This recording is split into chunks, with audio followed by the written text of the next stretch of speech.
This is the Art Beauty Podcast, where we are always reaching for truth in beauty. Remember, this podcast is not sponsored, which means that the brands and the people who are on here are not paying to be here, so we can ask them the questions that we know you want the answers for, because you deserve to be informed so you can make the best choices for yourself. With that said, I'm Amber, and my fabulous co-host today is friend of the show, Dr. Corey L. Hartman. He is a board-certified dermatologist. We did a fabulous podcast together on the Daxify, which is new. So if you haven't checked that out, make sure to go check that out. And how you doing, Dr. Hartman? Welcome to the show. I'm doing well, just in the swing of things, trying to get spring out of here and summer on the way. I mean, amen to that. It feels like it's taken forever here in New York, but I feel like we're almost there. We're really close. I'm really excited. And speaking of summer, one of the things that we were talking about today, which I think so many people deal with, is hyperpigmentation. So let's just jump into it, because I feel like we have so much to say. What are the causes of hyperpigmentation? So hyperpigmentation is the darkening of the skin, and it can occur after any inflammatory condition. That's probably the most common reason that people have it. So think about acne, eczema, seborrheic dermatitis. Any of those conditions that can affect the skin and cause it to be inflamed can leave behind hyperpigmentation. And that's that uneven skin tone that we don't like. However, there are other conditions that fall under hyperpigmentation that are a little bit more specific. And some of those can be impacted also by hormones and sunlight and heat. So while the inflammation is the underlying force, these outside factors can also have an impact. So when we talk about other different types, is that like melasma? I mean, is it just kind of like these dark spots like that I have here? I mean, is there a way to tell the difference between different types of hyperpigmentation? Melasma is definitely the medical condition of hyperpigmentation that affects the most people and is the most psychologically, emotionally damaging, I would say, because you really can't cure it, but you can certainly manage it to the point that you can feel good about it. You can look at it. We're trained to look at it to tell. We describe it as a lace-like hyperpigmented patch. So that means you shouldn't feel anything if you run your hand across the skin. And it doesn't just exist as one, brown spot. It's kind of like this little weavy, lacy looking hyperpigmentation that affects generally the skin that's most susceptible to sunlight exposure and UV exposure. So we see it most on the face. We see it mostly in women, but men can get it too. You can also get it on the arms. It's just not as common. And it is definitely affected by the big three. So hormones, which women deal with their whole lives, sunlight, everybody kind of knows about those two, but the other one is heat. So if you're in hot environments, or if you are participating in, activities that put you under a lot of heat, like I do, like hot yoga, that's going to impact it as well, because it affects the level of inflammation in the skin. And we now know, this is kind of like new information, that inflammation also drives melasma.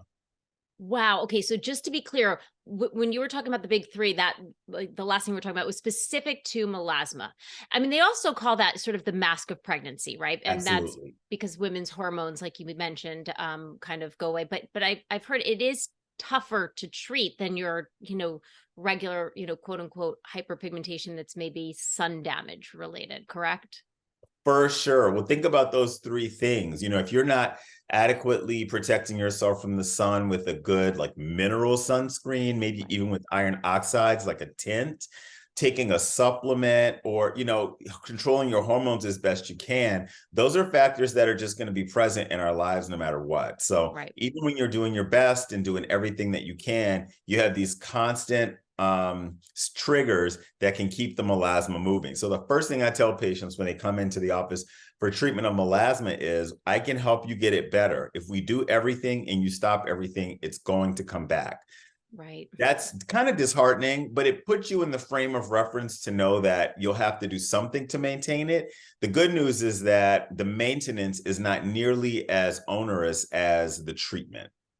Oh, okay. Good to know. So let's talk about the maintenance and, sticking again in the melasma first, and then we can address other types of hyperpigmentation. Sure.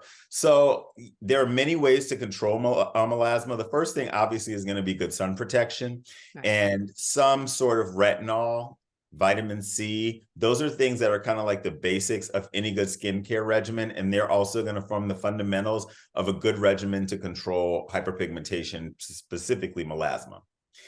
You want to use some kind of lightening agent. And there are so many great products out now that don't contain hydroquinone, which has always been thought of as the gold standard. Hydroquinone has some potential problems, and we know that even when it's considered to be safe, it's not always something that you want to use long-term all the time as a crutch. Right. It is I tell patients, it very crudely lightens skin. But the problem isn't just the dark spots. The problem that bothers us when we get these discolored spots is the fact that our skin is not even. Right. So our goal is really to achieve an even complexion.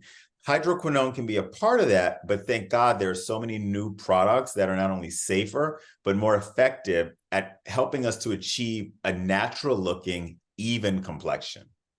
You know what? I was going to wait till the products till the end, but since we're on a roll here, and speaking of even, I know that SkinMedica has a very exciting new line, the Even and Correct line. So is this something that you are using at home or recommending to patients at home to treat both melasma and then other types of hyperpigmentation?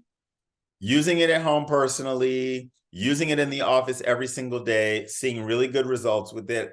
You know, just full disclosure, I was involved with SkinMedica in the launch of the products, but everybody who knows me knows that I'm not going to get behind something that I don't really believe in and that I haven't tried for myself. Right. So this line is so exciting because it offers real ingredients that are formulated in a way that can be as effective as hydroquinone without the side effects. And Oh, that's love what that. I love Yeah. about it. So let's talk about it. How does Yeah. this collection address hyperpigmentation? Okay, so there are three products in the line, and then there's another separate product that's used in conjunction with a microdermabrasion procedure that SkinMedica also promotes. But the Okay. three products are the brightening pads. So that's like a pledgette. There you go. And you wipe down with that twice a day. And this is They're going to be very your like sort of hydrating. like exfoliating, right? So you mentioned that Exfoliating before. pads, exactly. They contain glycolic acid, 10%. Glycolic acid is alpha hydroxy acid, but it's very hydrating. So it's very well tolerated by all skin types. And you can use it in a way that won't interrupt. Other, Right. more, I guess, harsher hydroxy acids cause more of a reaction that you're going to see on a day-to-day basis. But these really you can use and incorporate into the regimen relatively easily. Okay. The other ingredient that they include is something called LTN, Mm-hmm. which is a complex that SkinMedica has developed as a proprietary ingredient. The magic is in the lotus sprout extract. So the lotus flower, the sprout of the lotus flower, has a particular phytochemical ingredient that when harvested at a particular time in the gestation of the lotus flower is known to help with hyperpigmentation. And it does it in a way that we haven't been able to do before. So Okay. there's so many different, enzymes related to the degradation of pigment and melanin. But the one aspect that we hadn't been able to affect before was the degradation of the melanosome. The melanosome is just the skin cell that holds the pigment. So when you make that go away and make it go, die out, then there goes the pigment. So that Right. was kind of the missing component. So that's the lotus sprout extract. That's L. The T is tranexamic acid, which we all know as a potent hypopigmenting agent that can be used for hyperpigmentation. Now, historically, tranexamic acid has only been available as high as 2 or 3%. And this line of products takes it up to as much as 6%. Wow. Do we need to talk about the origin of why we know tranexamic acid works? No, I mean, yeah, let's get into it. Sure. Of Okay. course. So this is the topical version. Yeah. The tranexamic acid was originally discovered to be helpful for melasma and hyperpigmentation when it was given as an oral medication to patients with heavy periods to help them control their periods. Because not only is it a hypopigmenting agent, lightening agent, but it also helps to clot. So if you have a heavy period, you want to stop that blood flow. So that's why they were giving it to those ladies, but they noticed, hey, your melasma looks fantastic. So the oral medication is available, but it has risks and you can't use it all the time. Okay. It will get your melasma under control. I reserve it for severe, significant cases that are just recalcitrant to other treatments. It's great in those cases. And even then, I only like it for 3 months at a time. So in very severe melasma, we want to use it maybe a couple of times a year, but it's nice to have a fallback as a topical that doesn't have the side effects. So, okay, and I do want to ask that now really quickly, sort of a sidebar here, because you mentioned that this sort of has a clotting factor. Like, are people topically, are there people who should not be using tranexamic acid? Topically, absolutely no problem. Okay. There's no risk. It's just been a penetration issue and a concentration issue. Okay. And we're addressing that with this higher concentration. So Got topically, but that's why we know tranexamic acid is great. So that's okay. T. So LTN. The N is niacinamide. Yeah. Now, remember, I just told you that the missing ingredient or the missing factor in why people get melasma was inflammation. And we just discovered that a few years ago. So niacinamide, had its moment a few years ago in the media where we all realized how great it was to help calm down inflammation. So why not add an element of anti-inflammatory effect to this complex so that it can all kind of work together? So that's the LTN complex in all 3 products. That's the common thread that goes through all 3 products. And they have different concentrations of the LTN. So the brightening pads have 2%, I believe. And let's move on to the serum. Okay. So the serum is, think of this one, if you are familiar with SkinMedica and their innovative, groundbreaking product Lytera, which was the first on the market, I believe. I loved Lytera. Yes, this is like Lytera on steroids. It's like super Lytera. So it took it up to 6%. It's very hydrating, very moisturizing, but it also contains higher concentrations of the LTN. And it has some other herbal ingredients in it as well that help with, hyperpigmentation and inflammation. So that's probably the marquee product in the line. It has that nice satiny finish. It gives good hydration. And that one we want to use twice a day. And I want to just add here that none of these products has to be used in a very specific manner on dark spots only. At least the first 2 that we talked about. You can use it all over and you don't have to worry about that hypopigmented halo that hydroquinone can give you if you're not very careful. It just evens out your skin tone, which is what we all really want.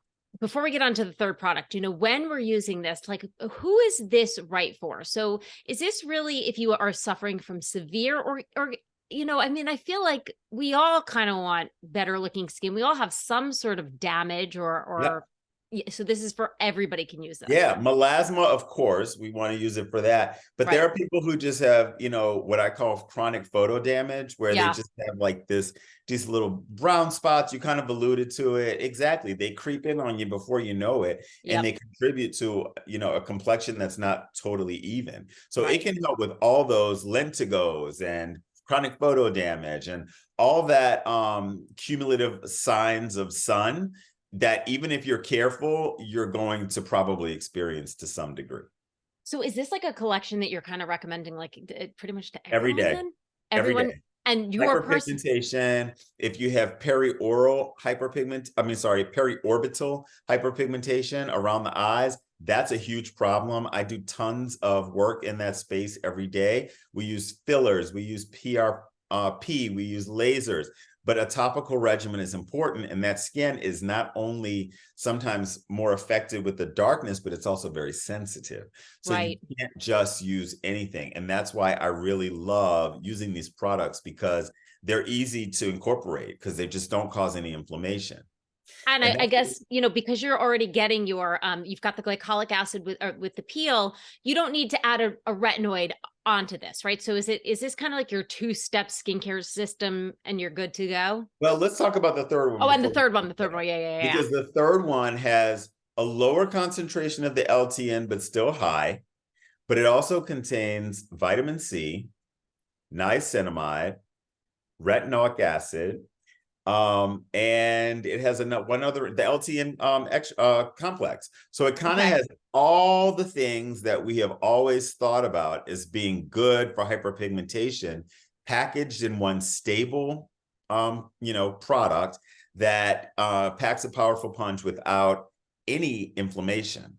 And I really like that one because it's like a satiny finish. So even somebody like me with oily skin can use it, and it does very well.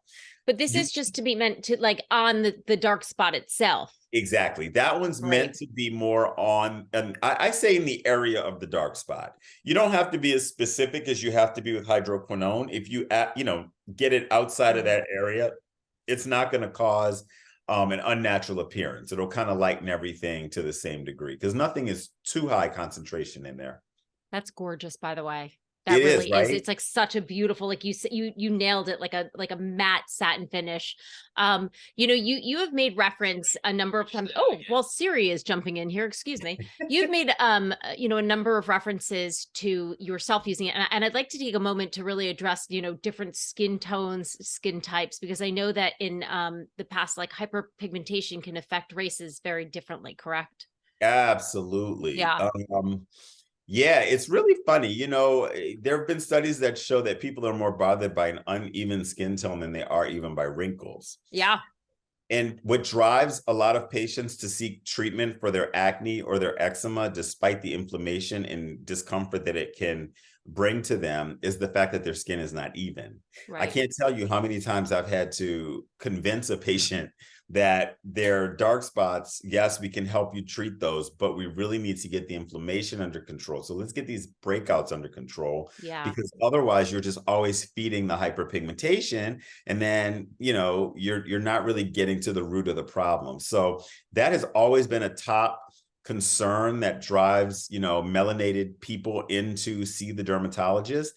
Right. And it provides us an opportunity to just educate them about the importance of addressing other skin conditions as well.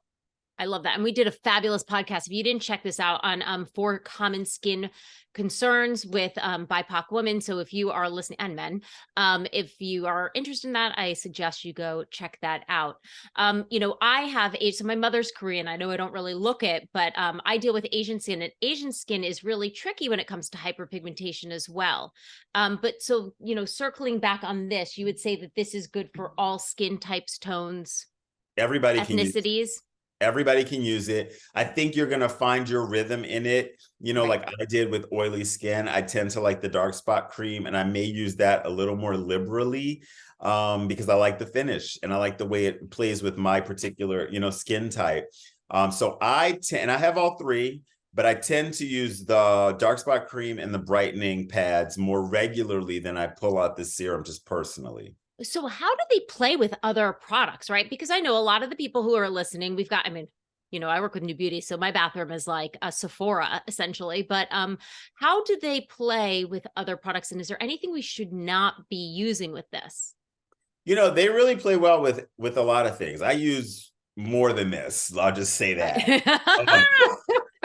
And I don't have any issues. I'm like a double retinol kind of person, like prescription at night and something lighter in the morning and a combination product to help control breakouts. And I Okay. haven't had any issues at all.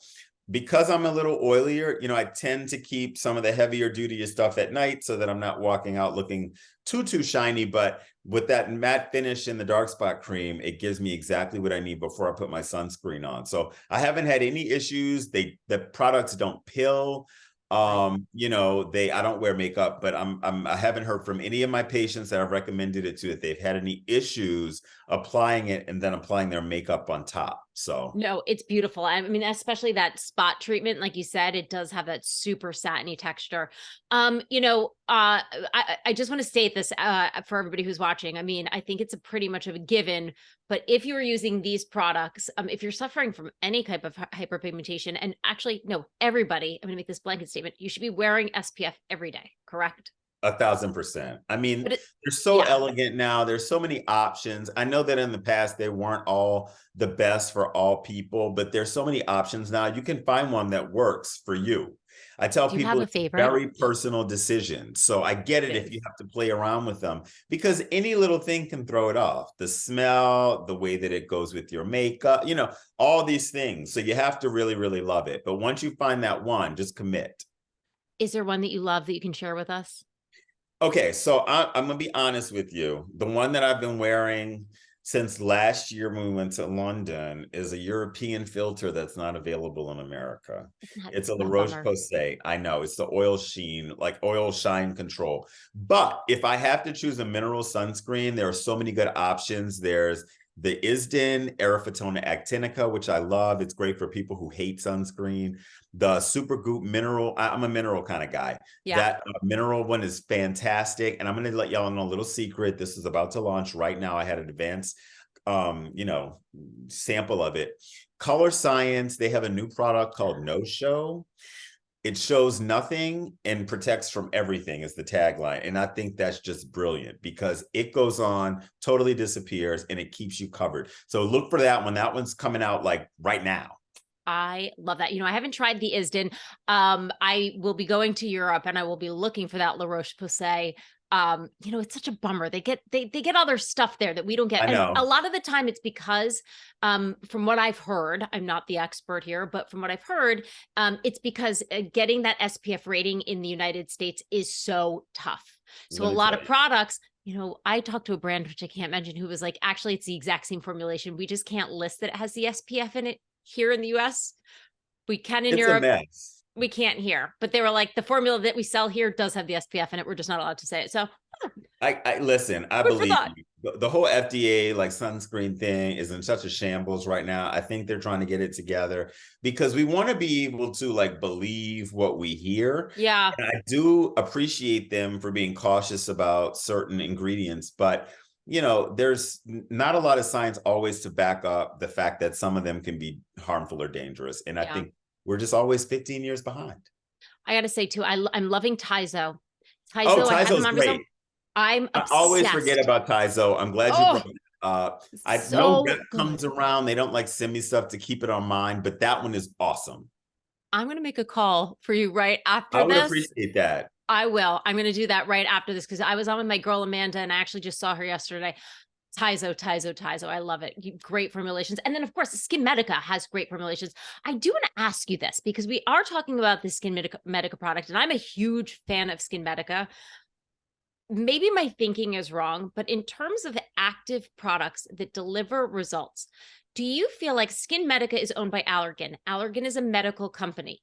So I feel like SkinMedica's claims have to be backed up even more than, let's say, a non-regulated cosmetic product. Thoughts? Listen, you hit the nail on the head. And sometimes it's kind of frustrating, I know, for them, the hurdles that they have to go through that other companies don't have to go through. Because yes, they're owned by Allergan, but remember, Allergan is owned by AbbVie. And Yeah. AbbVie is about as big pharma as you can get, which Yeah. is great because that means they have tons of resources. They have all the science. I had a chance to visit their headquarters in LA a couple of months ago and meet with the scientists and hear about some new things coming, which they're always innovating. But just seeing the level of detail that goes into their clinical trials and talking to these brilliant PhDs who have this as their life's mission to make these products better and deliver results for us was inspiring. So Yeah. you are totally correct. They're held to a somewhat different standard just because they're not just a cosmetic company. They're actually like a big pharma medical company brand. Yes. Yeah. So, I mean, listen, it's not inexpensive products, but man, do I love it. That TNS serum is like, I was using it and thinking, then I stopped using it. That's the thing. And I was like, oh my God, I need it back. Right. Gimme. Because from using it for so long, my skin was just good. Yeah. And then when I stopped, I was like, oh shit, but I'm back on it. So yeah. thank you, Good for you. I TNS. tell patients that all the time. If you really want to see how it's working, stop using it. Yeah. And I got to tell you, I'm really excited. I just got my hands on this. So I have not, I keep it real with everybody watching. I have not gotten to try these products out yet, but I did love the Lytera. It was the only time I've ever noticed, you can't really see it here, but I've got this one pesky spot. It's the only time I've ever noticed it lighten up. didn't go away completely, but it certainly lightened. So I'm Well, excited. you will be very pleased. I posted go check my Instagram out. It's Yeah. been a couple of months, but I had a little spot on this side that was just there. And I used the dark spot cream on it. And I mean, the facts are the facts. You see the pictures. Yeah. So it'll get it gone. Amazing. Okay, you know what? I'll do a little social on mine and let's see how we can get it gone. How long does it take to get it gone? I know it's kind of a sliding scale, but are we talking about a For month? me, this was like 4 weeks. Oh, a Yeah, month. 4 weeks Yeah. of consistent use. Oh, great. Okay, perfect. Awesome. Before I let you go, on this topic of hyperpigmentation, in office procedures, are there any things that you're really like psyched about that you feel like are great? So many. So my favorite is we have a PicoSure laser. It's a Yeah, picosecond laser. That one to me is just top tier because the downtime is minimal. You can use it on all skin types. You can adjust the settings to be exactly what you need. Some people don't even really have to numb for it. You can really go in to break up pigment, and you can also just give somebody like a nice, filtered look for an event. It kind of like right, brightens everything up. But the key with that one is that it doesn't really have a lot of heat. It drives in energy, which blasts the pigment into smaller and smaller pieces. right. So you don't have to worry about peeling. You don't have to worry about, causing too much heat for melanated skin. I mean, you still want to use an experienced hand to do it Right. because there's still a device. But PicoSure, far and away, is my favorite technology for dealing with hyperpigmentation because not only can it get pigment that's in the epidermis, it can go deep enough to get the stubborn, hard to treat pigment that's trapped in the dermis. And that's the differentiator. And So then does it come up to the surface kind of like an IPL where you get it that doesn't even gritty? do that. Oh, Nope, it so it doesn't even just do that. Your skin's pink for maybe 2 or 3 days. And because there's not like a heat that's driving, a reepithelialization, you're really just watching the pigment just kind of go away. Oh, Yeah, love your that. lymphatics drain it once it gets small enough. So we just have to pound it down to small enough particles that it's not even a factor anymore. Amazing, amazing, amazing. Dr. Hartman, I love having you on all the time. I'd be remiss to just ask because we did our last thing on Daxify. What are you Yeah. thinking? Listen, so far so good. We Yeah. are coming up on that 6-month mark. Y'all know I like Amber, keep it real, and I'm going to tell it like it is. And if it's not working, it's not working. But I wanted to get it to 6 months because that was the claim of the company. And there's been a few tweaks. We've changed the dilution. We've played around with Yeah. the dose. I think it was smart of them to limit the rollout to experienced doctors who knew what to do so that we could give them feedback. So far, so good. Patients love the way that their skin looks at 2 weeks. Something is Yeah. going on with the appearance of the skin at 2 weeks. I've had patients tell me that they saw an effect in as little as a few hours. So we'll see. I want it to last 6 months. It is a premium product. We Right. rolled it out to folks who weren't getting the duration with their other neurotoxin before first. And so, we'll see how it goes. But so far, so good. Oh, I'm so excited. I kind of want to try it because I went and got, you can't see, I got Botox 3 weeks ago and I'm already, well, It it looks does look, good. No, you want it to looks move. good. You want to move. You want to Like, move. do you want a little bit of movement? I'm like, shit, should I go back in for more? But no, thank you. No, Thank you're you, good. Dr. Hartman. Thank Love you. Appreciate Always. you. If people want to know more about you, if they want to get in touch with you, where can they go? Yes, so I'm probably most active on Instagram, Dr. Corey Hartman. I play around on Twitter and TikTok under the same name. And then you can always check out our website at skinwellness.com. Amazing. Thank you so much. It is always my pleasure to have you on here. Thanks, Amber. And if you guys have questions at home that you want me to pass on to Dr. Hartman, I'm always happy to do so. You can email me at hello@artbeautypodcast.com. You can find us on Facebook, Instagram, Spotify, all your podcast platforms at Art Beauty Podcast. And as always, we will see you next Tuesday. Maybe, well, you won't be a little bit later by next Tuesday. Let's keep it real. But, you can be on the right path. Bye, everyone.